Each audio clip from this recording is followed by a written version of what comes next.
In today's video, I'm going to teach you how to manage multiple companies and branches in Zoho Books. To get started, open your Zoho Books account and make sure you're logged in. Once you're inside the dashboard, take a moment to locate the organization menu at the top of the screen. This is the area that lets you switch between different business entities connected to your account, so it's the key place you'll use when managing more than one company. Click on the organization menu and then select Manage. This will open the section where you can view and control the organizations associated with your Zoho Books account.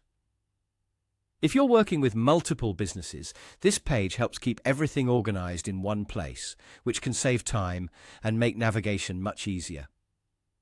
From here, click New Organization to add a new company.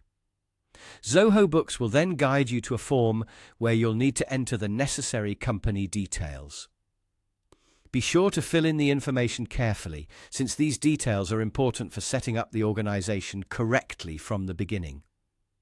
Depending on what's required, this can include basic business information that identifies the company inside your Zoho Books account. Once you've entered the required details, go ahead and complete the setup. After that, the new company will be added to your list of organizations, and you'll be able to switch between companies through the organization menu whenever needed. This makes it much more convenient if you manage separate businesses under one login, because you won't need to sign in and out repeatedly. If you're also working with branches, keeping each organization clearly named can make things easier when switching back and forth.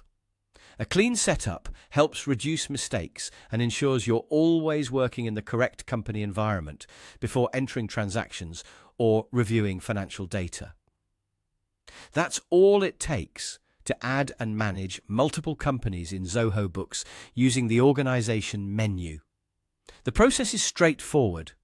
Open your account, go to the organization menu, click Manage, choose New Organization, and fill in the required details. Once that's done, your additional company is ready to use. Thanks for watching, and I'll see you in the next video. Thanks.